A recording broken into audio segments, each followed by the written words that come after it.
ගැන කියන්න බැරි ප්‍රසිද්ධිය. කුණුහබ්බ කියනවා.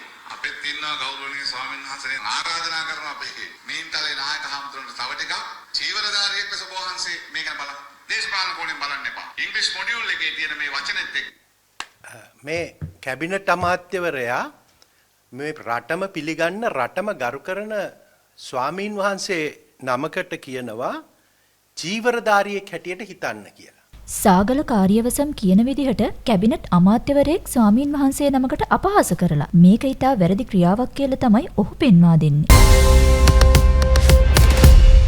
ඒක කියන්නේ වීරවංශ ගැන කියන්න බැරි ප්‍රසිද්ධිය. කුණුහබ්බ කියනවා.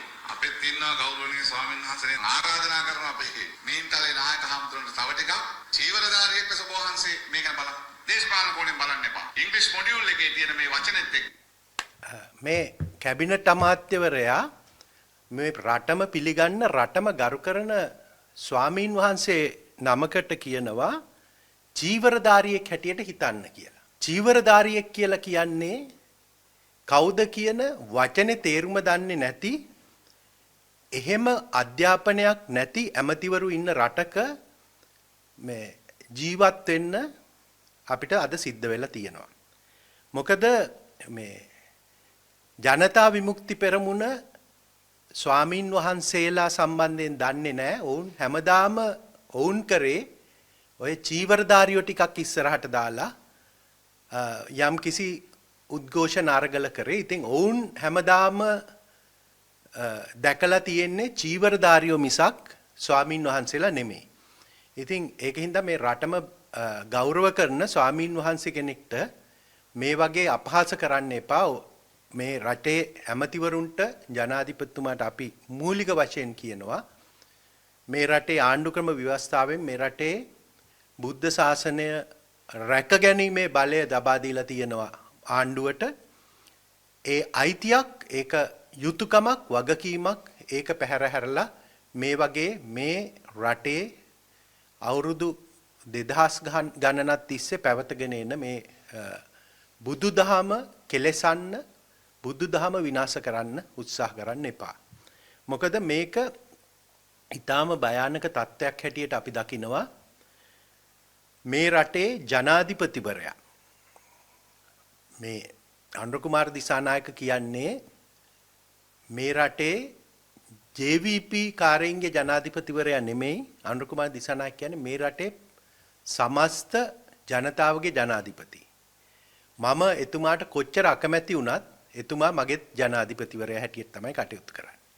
එතකොට ඔබතුමා ජනාධිපති වුණාට පස්සේ ඔබතුමා කතා කළ යුත්තේ ඔබතුමා සිටිය පැතිය යුත්තේ සමස්ත ශ්‍රී ලංකා වාසී ජනතාවගේ ජනාධිපතිවරයා හැටියට මිසක් ජනතා විමුක්ති පෙරමුණට අවශ්‍ය ජනාධිපතිවරයා හැටියට නෙවෙයි. ඒක නිසා මේ ඩයස්පෝරාවේ අවශ්‍යතාවයටවත් එහෙම නැත්නම් බෙදුම්වාදය තුල ඡන්ද ටිකක් එකතු කරගන්න ඕනේ කියන මතයටවත් නතු වෙලා මේ අර ඔබතුමා යාපනයට ගිහිල්ලා කරපු ඒ අමන ප්‍රකාශය එවැනි අමන ප්‍රකාශය මම නැවත කියනවා ඒ ප්‍රකාශය අමන ප්‍රකාශයක් ජනාධිපතිවරයෙක් විසින් සිදු නොකළ යුතු ප්‍රකාශයක් එවැනි අමන ප්‍රකාශ සිදු කරන්න එපා කියන කාරුණික ඉල්ලීම කරනවා. මොකද මේ රටේ ජනතාව මේ රටේ සිංහල බෞද්ධ ජනතාව මේ රටේ හැමතැනම තියෙන සිද්ධාස්ථාන වලට යනවා. ඉන්දියාවේ බුද්ධ ගයාවට යනවා. ඒ වගේම අපි දන්නවා වෙනත් බෞද්ධ රටවල සිද්ධාස්ථාන වලට යනවා. ඒ වගේ තමයි මුස්ලිම් ජනතාව මේ රටේ තියෙන විවිධ සිද්ධාස්ථාන වලට යනවා. හින්දු ජනතාව ඒ ආකාරයටම යනවා. කතෝලික ජනතාව ඒ ආකාරයටම යනවා. මේ රටේ ඉන්න කතෝලික ජනතාව වතිකානුවට යනවා. මේ ආකාරයෙන් මේ ආගමික කටයුතු සඳහා සංචරණය කිරීම මේ විදිහට පටු දේශපාලන අර්ථයකින් දැකලා ජනතාව අතරේ වෛරය පතුරවන ජනතාව අතරේ ಜಾති ભેදේ වපුරවලා ඒ මතින් දේශපාලන වාසි ගන්න උත්සාහ දරන්න එපා. මෙවැනි ජනාධිපතිවරයෙක් හැටියට මෙවැනි අමන ප්‍රකාශ කරන්න එපා කියන ඉල්ලීම කරනවා. ඒ වගේම මේ අධ්‍යාපන ප්‍රතිසංස්කරණ සම්බන්ධයෙන් අපි දකිනවා සුවිශේෂී තත්ත්වයක්. අපි දකිනවා මේ රටේ මේ අධ්‍යාපන ප්‍රතිසංස්කරණ නතර කරන්න ඕනි කියලා තීරණය කරේ අපි නෙමෙයි මේ රටේ ජනාධිපතිවරයා. ඒ වගේම අධ්‍යාපන ප්‍රතිසංස්කරණ වල වැරද්දක් තියෙනවා කියලා CID එකට පැමිණිල්ලක් කරේ. ඒ වගේම හිටපු ඒ ප්‍රධානියෙක්ට ඉල්ලා අස් වෙන්න කියලා කිව්වේ මේ රටේ අධ්‍යාපන ඇමතිවරියගේ අනුදැනුම ඇතුව. මෙවැනි තත්ත්වයක් යටතේ මේ රටේ මේ නතර කරපු අධ්‍යාපන ප්‍රතිසංස්කරණ නැවත ගේන්න කියලා මේ පැලවත්තෙන්ම මෙහෙවන කොටස් පාරට බස්සලා මේ රට ඇතුලේ අමුතුම තත්ත්වයක් නිර්මාණය කරන්න යනවා. මේකෙ අපි දකින එකම දේ තමයි ජනතා විමුක්ති පෙරමුණ හැමදාම කරේ ඔවුන්ගේ ඉතිහාසය පුරා උද්ඝෝෂණ කරපු එක, පාරට බහැලා කෑ ගහපු එක සහ උද්ඝෝෂණ කළා කඩාකප්පල්කාරී ක්‍රියා කරපු එක ඔවුන් මේ අවස්ථාවේ රජය හැටියට ඉඳගෙන මේ රජයේ ආණ්ඩුව හැටියට ඉඳගෙනත් ඔවුන් සිදු කරන්නේ මේ ආණ්ඩු කෙරුවාවත් ඔවුන්ගේ ගෝලබාලයෝ දාලා උද්ඝෝෂණ තුලින් කරගෙන යන්න. මං හිතන්නේ මේ උද්ඝෝෂණ කරන පාරට බහැලා කෑ ගහන ඒ පැලවත්තේ සහෝදර සහෝදරියෝ කවුරුත් දන්නේ නැහැ මේ අධ්‍යාපන ප්‍රතිසංස්කරණ තුලින් ඔවුන්ටවත් ඔවුන්ගේ දූදරුවන්ටවත් මේ රටේ අනාගතයටවත් ඇති වෙන තත්ත්වය මොකක්ද කියලා. ඒ වගේම අඩුම තරමේ මේ අධ්‍යාපන ප්‍රතිසංස්කරණ මොනවද කියලා ඔවුන් දන්නේ නැහැ. මේ අධ්‍යාපන ප්‍රතිසංස්කරණ මොනවද කියලා අපි කවුරුත් තාම හරියට දන්නේ නැහැ. ඒ සම්බන්ධයෙන් හරි සමාජ කතිකාවතක් ඇති වුණේ නැහැ. සමාජය දැනුවත් කිරීමක් කරලා නැහැ. නමුත් අපිට දැනගන්න තියෙන්නේ මේ අධ්‍යාපන ප්‍රතිසංස්කරණ ෆින්ලන්තයේ තියෙන ක්‍රමවේදයක් පදනම් කරගෙන සිදු කරනු ලැබුව අධ්‍යාපන ප්‍රතිසංස්කරණ හැටියට. ෆින්ලන්තය කියන්නේ ලෝකේ ඊටාම ධනවත් රටක්. ඒ වගේම ඊටාම අඩු ජනගහනයක් ජීවත් වෙන පන්ති කාමරයක ළමයි 10 දෙනෙක් 15 දෙනෙක් වගේ ඉන්න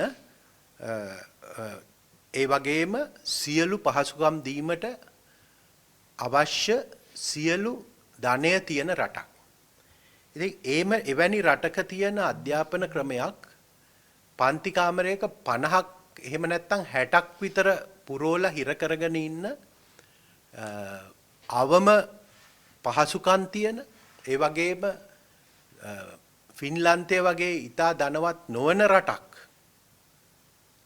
තුල ක්‍රියාත්මක කරන්න යන්නේ මොන විදිහේ ඒ සම්බන්ධයෙන් පරීක්ෂණ පවත්වලාද මොන ආකාරයෙන් ඒ සම්බන්ධයෙන් සොයා බැලීමකින් පසුවද කියන ප්‍රශ්නේ එනවා. ඒ වගේම මේකේ තියෙන භයානකම දේ තමයි මේ අධ්‍යාපන ප්‍රතිසංස්කරණ රජයේ පාසල් තුල ක්‍රියාත්මක කරාට පස්සේ රජයේ පාසල් වලින් සාමාන්‍ය පෙළ උසස් පෙළ විභාග සමත් කරලා එන දරුවන්ගේ විභාග සහතික වලට තියෙන වටිනාකම මොකක්ද කියන එක. මේ අධ්‍යාපන ප්‍රතිසංස්කරණ රජයේ පාසල් වල ක්‍රියාත්මක කරාට මේ ජාත්‍යන්තර පාසල් වල මේ රටේ ධනවත් දෙමව්පියන්ගේ දරුවෝ යවන ජාත්‍යන්තර පාසල් වල ක්‍රියාත්මක වෙන්නේ නැහැ.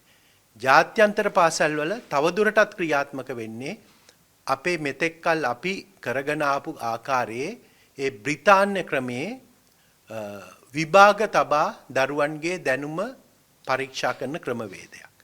එතකොට රජය විසින් මේ හඳුන්වා දෙන නව ක්‍රමවේදයේ යටතේ අපේ දරුවෙක් රජයේ විශ්වවිද්‍යාලයකට ඇතුළත් වෙන්න බැරි වුණොත් එතනින් එහාට ඒ දරුවාගේ ඒ උසස් පෙළ සාමාන්‍ය පෙළ විභාග සහතිකයට තියෙන වටිනාකම එය ජාත්‍යන්තරව පිළිගැනීමකට ලක් වෙයිද මේ කිසිම කාරණයක් ගැන තවම මේ රටේ ජනතාවට කිසිම පැහැදිලි කිරීමක් කළා නැහැ. මම දන්න තරමට නම් හරිනි අමරසූරිය කියන්නේත් ලංකාවේ උසස් පෙළ සමත් වෙච්ච කෙනෙක් නෙමෙයි. මම දන්න විදිහට මම වැරදි නම් මාව නිවැරදි කරන්න. මම දන්න තරමට නම් ඇය බ්‍රිතාන්‍ය විභාගයක් සමත් වෙලා ලංකාවේ විශ්වවිද්‍යාලයකටත් නෙමෙයි ඇය ඉන්දියාවේ විශ්වවිද්‍යාලයක ඉගෙන ගැනීම කරපු තැනැත්තියක්. ඉතින් මේ උත්සාහය දරන්නේ අපේ ගම්වල ඉන්න දුප්පත් අහිංසක දෙමව්පියන්ගේ දරුවෝ තවදුරටත් අර ගමේ පොල් කඩන්නයි මේ ගමේ කුලී වැඩ කරන්නයි ඉතුරු කරලා මේ එක්තරා පන්තියක පිරිසකට විතරක් විදේශ අධ්‍යාපනය සහ විදේශගත වීමේ හැකියාව ලබා දෙන්න කරන උත්සාහයක්ද කියන ප්‍රශ්නෙට අද වෙනකල් උත්තරයක් නැහැ. ඒක නිසා කරුණාකරලා රජය අපි ප්‍රතිසංස්කරණ වලට විරුද්ධ නැහැ. ප්‍රතිසංස්කරණ ගෙනා යුතුයි. ලෝකයේ සමග ඉදිරියට යා යුතුයි. නමුත් ප්‍රතිසංස්කරණ කියන්නේ තියෙන තැනින් ඉදිරියට යන දෙයක් මිසක් තියෙන තැනින් පිටිපසට යන දෙයක් නෙවෙයි.